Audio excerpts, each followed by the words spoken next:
Hello friends, मैं शशि मोहन रावत आपके सामने हाजिर हूँ एक नया वीडियो लेकर जो है प्रेजेंट इंडेफिनिट इंटरोगेटिव के बारे में। इससे पहले हम दो टॉपिक को कर चुके हैं। पहला था प्रेजेंट इंडेफिनिट अफर्मेटिव, दूसरा था प्रेजेंट इंडेफिनिट नेगेटिव और आज हम पढ़ रहे हैं प्रेजेंट इंडेफिनिट इंटरोगेटिव। नाम से स्पष्ट है, इंटरोगेशन का मतलब क्वेश्चन मार्क। इसमें इसका निश्चित तौर पर यहाँ पे हो गया क्वेश्चन मार्क होगा। और मैंने आपको बताया था कि जो इंटरोगेटिव सेंटेंसेस होते हैं ये दो तरह के होते हैं, एक जिनके प्रारंभ में क्या आता है और एक ऐसे इंटरोगेटिव सेंटेंसेस होते हैं टेंस में जिनके बीच में क्यों कब कैसे आता है। यहाँ पर जो हम स्टडी करेंगे वो पहले टाइप को करेंगे, और पहले टाइप से मेरा मतलब है कि यहाँ पर हम जो स्टडी करेंगे वो करेंगे कि जब जो सेंटेंस होता है वो क्या होता है, क्या से प्रारंभ होने वाले, क्या से प्रारंभ होने वाले वाक्य। तो जो इसका पहला टाइप होगा वो होगा क्या से प्रारंभ होने वाले वाक्य। फिर बता दूं आपको कि जो प्रेजेंट है ये डिनोट कर रहा है किसको, टाइम को। ये टाइम को प्रेजेंट कर रहा है। टाइम क्या चल रहा है आपका, प्रेजेंट मतलब वर्तमान।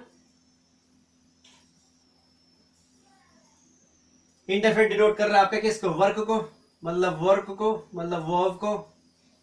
ठीक है, ये क्या है आपका अनिश्चित। इंडेफिनिट का मतलब क्या होता है, अनिश्चित। तो कार्य की स्थिति क्या है, अनिश्चित है। और इंट्रोगेशन का मतलब प्रश्नवाचक। ये डिनोट कर रहा है आपका सेंटेंस को। इसका मतलब हमारा जो टाइम है वो प्रेजेंट है, वर्तमान है। कार्य की जो स्थिति है वो अभी भी अनिश्चित है क्योंकि इंडेफिनिट है। और जो आपका सेंटेंस की स्थिति है वो क्या है, वो है आपका प्रश्नवाचक।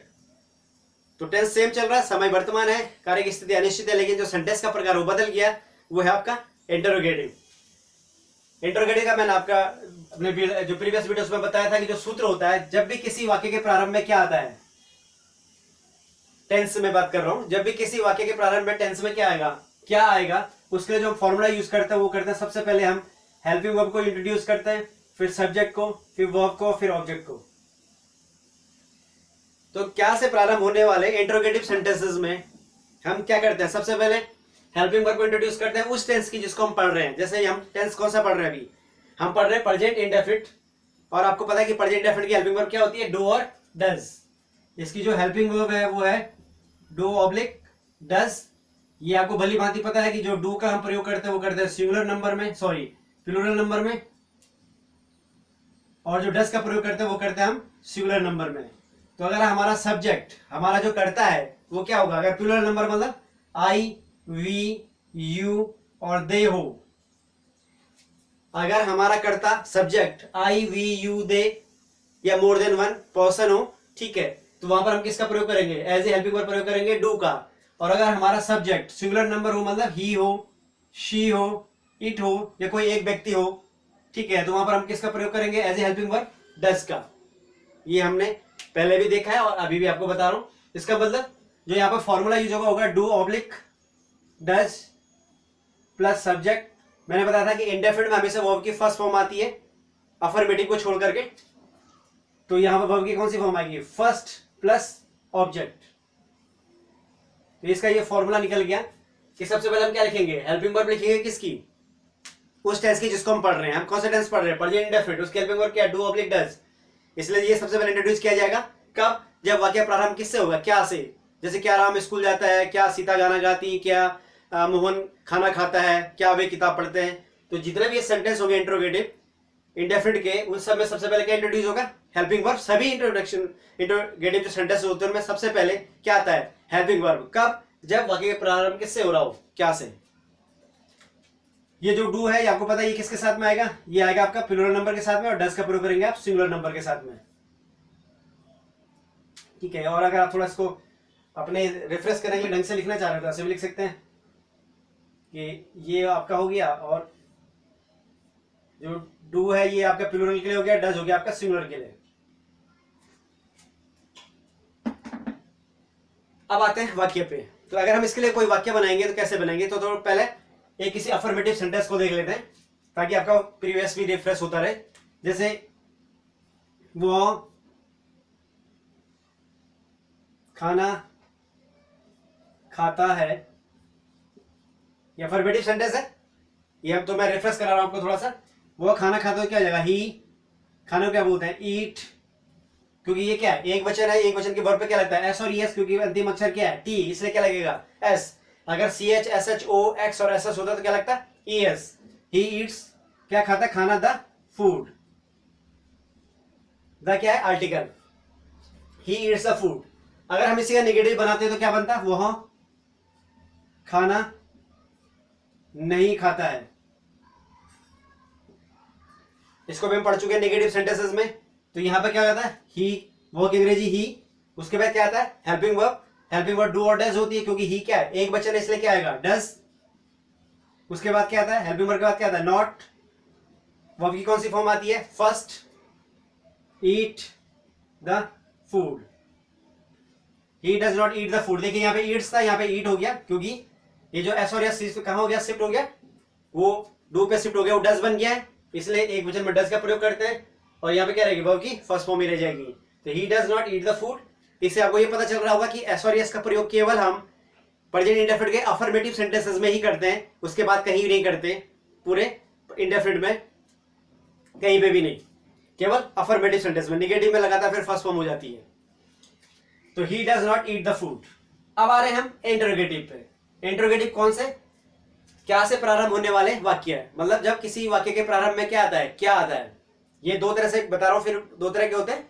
एक जो जिनके बीच में क्यों कब कैसे आता है वाक्य के, और एक जिसके प्रारंभ में क्या आता है। तो अभी हम पढ़ रहे क्या वाले, उसके बाद हम अगले वीडियो में क्यों वाले सेंटेंसेस करेंगे, क्यों कब वाले। अब देखिए, जैसे ये हो गया, क्या वह खाना खाता है। क्योंकि आप पूछ रहे हैं, तो that is the way you have to be use as an interrogation manner. If you are asking the question, you have to that of manner to ask the question. This is affirmative, then negative, and this is interrogative sentence. So whenever you are going to talk about the sentence, that time you should be use that of the accent to pronounce that particular sentence or that particular word is there. Just like we can speak here, क्या वह खाना खाता है? क्योंकि हम पूछ रहे हैं, तो हमारा जो बोलने का तरीका है, उसमें तरीका भी ये होना चाहिए कि पूछने से लगे कि हाँ आप प्रश्न पूछ रहे हैं। और जब भी किसी वाक्य के प्रारंभ में क्या आता है, तो क्या के बदले क्या नहीं लिखते? व्हाट ही लिखते हैं। एक क्वेश्चन और आपके मन में आएगा कि भाई अगर वाक्य क्या है कि शुरू में क्या आ गया है, क्या आ गया, तो उसके लिए हमें व्हाट लिखना चाहिए, क्योंकि क्या का अर्थ तो व्हाट होता है। क्या को इंग्लिश में क्या बोलते हैं? व्हाट लिखते हैं, ठीक है। तो यहाँ पे हम क्या के लिए व्हाट क्यों नहीं लिख रहे हैं? हम उसके बदले हेल्पिंग वर्ब लिख रहे हैं। अब एक बहुत इंटरेस्टिंग चीज है जो आपको समझनी है, वो इसलिए आता है क्योंकि यहाँ पर क्या का अपना कोई अर्थ नहीं है। ये केवल किसके लिए आ रहा है? ये केवल यहां पर इंट्रोगेटिव सेंस के लिए आ रहा है। अब आप बोलेंगे सर इंट्रोगेटिव सेंस तो यहां से भी आ रहा है, यहां पे क्वेश्चन मार्क लगा हुआ है, लेकिन जब हम बोलते हैं सेंटेंस को, तो बोलते समय तो इंट्रोगेशन मार्क नहीं लगता ना। जब हम सेंटेंस को डिलीवर करते हैं, तो वहां पर बोलते लिखने में तो आपको इंट्रोगेशन मार्क दिख रहा है, यहाँ पे सिंबल दिख रहा है, पंक्चुएशन जिनको आप कहते हैं, ठीक है। तो यहाँ पर ये दिख रहा है, लेकिन जब हम बोलेंगे तो वहां पर इंट्रोगेशन मार्क नहीं लगाएंगे, बोलते समय यूज नहीं किया जाता है। तो वहां पर जो श्रोता है उसको आसानी से समझ में आ जाए कि ये क्या कर रहा है, प्रश्न पूछ रहा है। तो क्या होगा, हम उसके लिए क्या कर देते हैं, शुरू में क्या लगा दें, क्योंकि अगर हम क्या को नहीं बोलेंगे तो फिर हमें ऐसा बोलना पड़ेगा कि वह खाना खाता है, जोर देना पड़ेगा, स्ट्रेस देना पड़ेगा, ताकि वो समझे।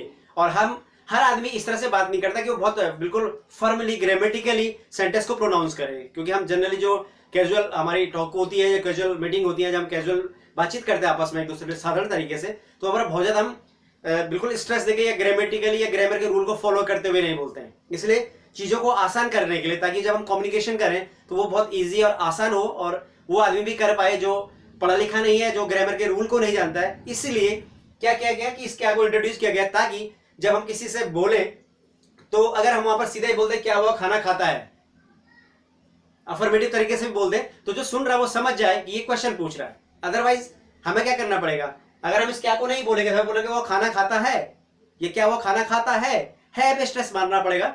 और ये वही कर सकता है जो थोड़ा ग्रामर के रूल को जानता हो, अदरवाइज जनरली हम लोग नहीं करते हैं। इसलिए कम्युनिकेशन में कोई प्रॉब्लम ना आए, एक साधारण आदमी भी जो पढ़ा लिखा नहीं है वो भी इस बात को कम्युनिकेट कर पाए और समझ पाए, इसलिए शुरू में क्या इंट्रोड्यूस करते थे क्या, और इसका यहाँ पे कोई अर्थ नहीं होता है, इसका केवल अर्थ यहाँ पे ये होता है कि भाई ये प्रश्न पूछ रहा है जिसका उत्तर आपको हाँ या ना में देना है। क्लियर हो गया? इसीलिए इसकी यहाँ पर अंग्रेजी नहीं लिखते हैं वर्ड, क्योंकि इसका यहाँ पर अर्थ नहीं है। क्योंकि अगर हम इसको नहीं भी बोलेंगे तब भी हम इंट्रोगेशन भाव ला सकते हैं। जैसे मैं कहूंगा कि वो खाना खाता है, तब उत्तर क्या आएगा, हाँ या ना में, हाँ खाता है या नहीं खाता है। और अगर हम बोले क्या वो खाना खाता है, अभी उत्तर वही आएगा, हाँ खाता है या नहीं खाता है। और अगर हम इसको लिखेंगे वो खाना खाता है, यहाँ इंटरोगेशन मार्क लगा दें, तभी उत्तर वही आएगा, हाँ वो खाता है या नहीं खाता है। इसका बहुत बड़ा रोल नहीं है, केवल रोल इसका कम्युनिकेशन के लिए या समझने के लिए, रिटर्न में समझने के लिए कि हाँ भाई ये क्वेश्चन पूछा जा रहा है। अदरवाइज हम इस बिना क्या के भी इंट्रोगेशन का भाव ला सकते हैं। जैसे हम कह सकते हैं कि वो खाना खाता है, वे स्कूल जाते हैं, तुम गाना गाते हो, स्ट्रेस दे रहे लास्ट में, इसका मतलब हम पूछ रहे हैं। Is it clear? तो यहां पर हम इस भाग को बिना क्या के भी ला सकते हैं, लेकिन चीजों को आसान करने के लिए हमें अब क्या को ला रहे हैं, शायद समझ गए होंगे। इसलिए यहां पर हम क्या करते हैं, क्या के बदले व्हाट नहीं लिखते हैं, क्या लिखते हैं, हेल्पिंग वर्ब को लिखते हैं। अब हमारा जो सब्जेक्ट है वो सब्जेक्ट क्या है, वो क्या है, एक वचन, और एक वचन सिंगुलर नंबर के साथ क्या आता है, डज, इसलिए यहां पे किसका प्रयोग कर देंगे, डज। उसके बाद क्या आएगा, सब्जेक्ट। सब्जेक्ट कौन है, जो काम कर रहा है, काम कौन कर रहा है, खाना खाने का काम कौन कर रहा है, वो, इसलिए क्या आ जाएगा, ही। उसके बाद क्या आएगा, वर्ब की फर्स्ट फॉर्म, कार्य कौन सा हो रहा है, खाने का, खाता, इसलिए क्या हो जाएगा, ईट। वो में एस आएगा या नहीं आएगा, नहीं आएगा, क्योंकि यहाँ पे क्या आ गया, डज आ गया है, ठीक है। वो जो ईएस था यहाँ शिफ्ट हो गया डू पे। द फूड, ऑब्जेक्ट, लास्ट में क्या आएगा, ऑब्जेक्ट। अब यहाँ पे हम डॉट नहीं करेंगे, ठीक है, क्या यूज करेंगे, यहाँ पर यूज करेंगे इंट्रोगेशन मार्क, पंक्चुएशन जिसको आप कहेंगे, क्योंकि सेंटेंस क्या है, प्रश्न पूछ रहा है, प्रश्न अच्छा चिन्ह जिसको आप कह सकते हैं, इस तरह हो जाएगा। तो हो जाएगा does he eat the food. ये अगर आप does he eat the food नहीं भी बोल पा रहे, does he eat the food, तो जो सुन रहा है वो समझ जाएगा कि आप पूछ रहे हैं। क्लियर हो गया? अब मैं केवल आपको, ये तो मैंने पहले इसलिए बताया आपको ताकि आपको थोड़ा पिछला रिफ्रेश हो जाए। अब केवल हम इंट्रोगेटिव सेंटेंसेस ही देखेंगे क्या वाले। और देखिए, जैसे हमने कहा कि क्या हम घूमते हैं,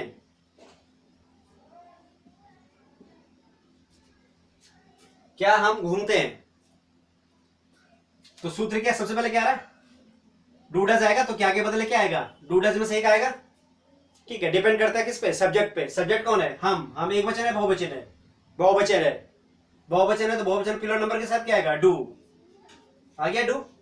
उसके बाद क्या आएगा, सब्जेक्ट। सब्जेक्ट कौन है हमारा, हम, वी। वर्ब की कौन सी फॉर्म आएगी, फर्स्ट। घूमने को क्या बोलते हैं, वॉक, ठीक है। ऑब्जेक्ट यहां पे है नहीं, यही पे सेंटेंस खत्म हो जाएगा, डू वी वॉक। और देखिए, जैसे क्या तुम, ठीक है, स्कूल जाते हो, क्या तुम स्कूल जाते हो। फिर देखिए, सबसे पहले क्या है, क्या के बदले हमेशा क्या आता है, हेल्पिंग वर्ब उस टेंस की जिसको आप पढ़ रहे हैं। हम टेंस कौन सा पढ़ रहे हैं, प्रेजेंट इंडेफिनिट, उसकी हेल्पिंग वर्ब डू डज, दो हेल्पिंग वर्ब है, इसलिए ये बढ़ जाते हैं एक वचन और बहुवचन में। एक हेल्पिंग वर्ब सिंगुलर के साथ आएगी, एक प्लूरल के साथ में आएगी, तो क्योंकि ये डिपेंड करता है सब्जेक्ट पे। सब्जेक्ट तुम है बहुवचन, और जब करता बहुवचन होता है तो प्रेजेंट इंडेफिनिट में किसका हेल्पिंग वर्ब का यूज करते हैं, डू का, इसलिए क्या आ जाएगा, डू। उसके बाद क्या आएगा, सब्जेक्ट। सब्जेक्ट क्या है हमारा, तुम, मतलब यू। उसके बाद वर्ब की कौन सी फॉर्म आएगी, फर्स्ट। कार्य कौन सा हो रहा है, जाने का, जानो क्या बोलते हैं, गो। एस और एस आएगा, नहीं आएगा, क्योंकि एस और एस केवल अफर्मेटिव में आता है, वो भी सिंगुलर नंबर के साथ में प्रेजेंट इंडेफिनिट में। डू यू गो, कहां जाता है, स्कूल, टू स्कूल, ठीक है। अब देखिए, जब आप ग्रामर को पढ़ रहे हैं तो आपको प्रत्येक चीज के बारे में पता होना चाहिए कि कौन सी चीज क्या है और कहां पर है। देखिए, तो डू हमें पता है, डू क्या है, हेल्पिंग वर्ब है, यू क्या है, यहाँ पर सब्जेक्ट है, या साथ में क्या कह सकते हैं, प्रोनाउन भी है। प्रोनाउन क्यों, क्योंकि किसी नाउन के बदले में प्रयोग किया गया, किसी नाम के बदले में यूज किया गया है। गो क्या है, वर्ब है। टू क्या है, प्रीपोजिशन है। स्कूल क्या है, ऑब्जेक्ट भी है, नाउन भी है। तो देखो, आपको सब पता है ना, इसी को ग्रामर पढ़ने का फायदा होता है। अगर आपने पार्ट्स ऑफ स्पीच जो पढ़ा है तो मेरा उसमें मैंने पार्ट्स ऑफ स्पीच के वीडियोज भी बनाए, ठीक है। उसमें देख सकते हैं आपकी जो प्रत्येक चीज क्या, नाउन क्या होता है, वर्ब क्या होता है, एडवर्ब क्या होता है, एडजेक्टिव क्या होता है, प्रीपोजिशन क्या होता है, कंजक्शन क्या होता है, इंटरजेक्शन क्या होता है। तो जैसे डू हेल्पिंग वर्ब है, आगे यू सब्जेक्ट है, प्रोनाउन भी है, गो क्या है, वर्ब है, टू क्या है, प्रीपोजिशन है, स्कूल क्या है, ऑब्जेक्ट है, नाउन भी है। ये ट्रू है, क्या कर रहा है, रिलेशन बता रहा है। प्रीपोजिशन है किसका, स्कूल और यू का। प्रीपोजिशन क्या करता है, रिलेशन बताता है, इसलिए ये क्या है, इसलिए आया क्योंकि ये इन दोनों का रिलेशन बता रहा है कि जो तुम है वो कहां जाते हो, स्कूल जाते हो, ये पूछा जा रहा है। क्लियर हो गया? और देखिए थोड़ा सा मैं एक ट्रिक बता देता हूं आपको इस सेंटेंस से। जैसे आपने कहा कि क्या, ठीक है, मैं क्रिकेट खेलता हूं। क्या मैं क्रिकेट खेलता हूं? अब देखिए, अब मैं थोड़ा ट्रिक से बता रहा हूं आपको कि देखिए एक फैमिली थी हमारे पास, उसमें क्या थे, 3 मेंबर थे। अफर्मेटिव देखा आपने, सब्जेक्ट, वर्ब और ऑब्जेक्ट। सब्जेक्ट था, हेल्पिंग वर्ब था, वर्ब था और ऑब्जेक्ट था, ठीक है। अब हेल्पिंग वर्ब का मतलब क्या हुआ? वर्ब की मदद करने वाला। हेल्पिंग वर्ब का मतलब क्या होता है? वर्ब की मदद करने वाला। वर्ब का मतलब काम। और जब कोई परिवार होता है और उसमें जो काम होता है, उस काम में हेल्प करने के लिए हेल्पिंग वर्ब की हेल्प करने के लिए हम, मतलब काम में हेल्प करने के लिए हम क्या करते हैं? किसी नौकर को अपॉइंट करते हैं? करते हैं नहीं करते हैं भाई? जैसे आपको घर में काम है और आपका बहुत सारा काम, आपको टाइम नहीं होता है, तो आप क्या करते हैं? घर में जो काम होता है उसको क्या करने के लिए या इजी करने के लिए या अपनी व्यस्तता में, क्योंकि आपको टाइम नहीं मिलता, तो उससे बचने के लिए आप क्या करते हैं? किसी नौकर को अपॉइंट करते हैं। वो नौकर क्या करता है? आपकी हेल्प करता है किसमें? काम में। सारे काम तो नहीं करेगा, कुछ काम जैसे बर्तन कर सकता है, झाड़ू पोछा कर सकता है, ठीक है, कपड़े धो सकता है, ठीक है, खाना भी बना सकता है, तो कुछ काम कर सकता है। कुछ काम आपको खुद करने होते हैं, तो आप क्या करते हैं? जो आपके घर के काम होते हैं, उन कामों को करने के लिए आप क्या करते हैं? एक नौकर को अपॉइंट करते हैं। वो क्या करता है? आपको हेल्प करता है आपके काम में। हेल्प वर्ब मतलब कार्य, ठीक है, तो हेल्प वो करता है वर्ब में। वैसे यहाँ पे जो ये जो डू डज है, देखिए ये डू डज क्या है? हेल्पिंग वर्ब है, मतलब वर्ब में हेल्प करता है। अब देखिए आपके दरवाजे कोई नॉक कर रहा है, क्योंकि यहाँ पे सेंटेंस क्या है? क्वेश्चन मार्क हो रहा ना। क्या मैं क्रिकेट खेलता हूं? कोई पूछ रहा है, ठीक है। तो जब आप कोई, सपोज कोई आपके दरवाजे पे नॉक कर रहा है, वो क्वेश्चन पूछ रहा है क्या कोई अंदर है, ठीक है। तो अगर आपके दरवाजे पे कोई नॉक कर रहा है, तो आप सबसे पहले दरवाजा खोलने कौन जाएगा? मालिक जाएगा, नौकर जाएगा? क्योंकि मेंबर 2 है ना, एक कौन है? नौकर है, डू डज, और एक क्या है? सब्जेक्ट, मालिक है। तो अगर दरवाजे तो कौन जाएगा?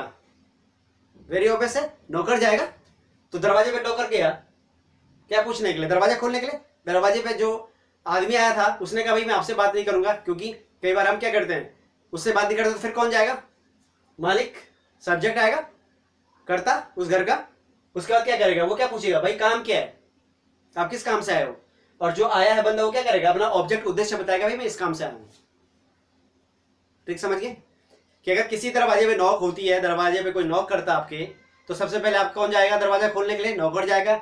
नौकर से बात नहीं बनेगी या नौकर से वो बात नहीं करेगा, बोलेगा भाई कि साहब का है, मालिक का है, उनको बुलाइए। तो फिर दरवाजे पे कौन जाएंगे? मालिक जाएंगे, सब्जेक्ट करता। फिर वो क्या करेंगे? पूछेंगे भाई आप किस काम से आए हो? जो आया सामने से, क्या काम है, ठीक है। वो अपना क्या करेगा? आएगा और वो अपना क्या बताएगा? आने का ऑब्जेक्ट बताएगा, उद्देश्य बताएगा कि मैं क्यों आया हूं। याद रखिएगा, नौकर के बाद मालिक दरवाजे पर जाएगा, मालिक काम पूछेगा वो, अब उसके बाद वो जो आया वो अपना ऑब्जेक्ट बताएगा कि मैं किस ऑब्जेक्ट से आया हूं। तो लास्ट में ऑब्जेक्ट आएगा। तो इसका एक ट्रिक भी है याद करने का। तो सबसे पहले कौन आएगा? क्या क्वेश्चन मार्क आ गया दरवाजे पे, ठीक है। तो कौन आएगा? नौकर आएगा। मैं बहुवचन के साथ में रहता है इसलिए डू आ गया। उसके बाद क्या आएगा? सब्जेक्ट, आई। उसके बाद क्या आएगा? वर्ब की कौन सी फॉर्म आएगी? फर्स्ट। कार्य कौन सा हो रहा है? खेलने का, प्ले। किसके ऊपर खेला जा रहा है? ऑब्जेक्ट क्या? क्रिकेट। तो डू आई प्ले क्रिकेट। ये इस तरह से इसका सेंटेंस हो गया। इसका प्रेजेंट इंडेफिनिट इंट्रोगेटिव फर्स्ट, जब वाक्य की शुरुआत क्या से होती है। तो शायद आपको समझ में आ गया होगा। Thank you very much.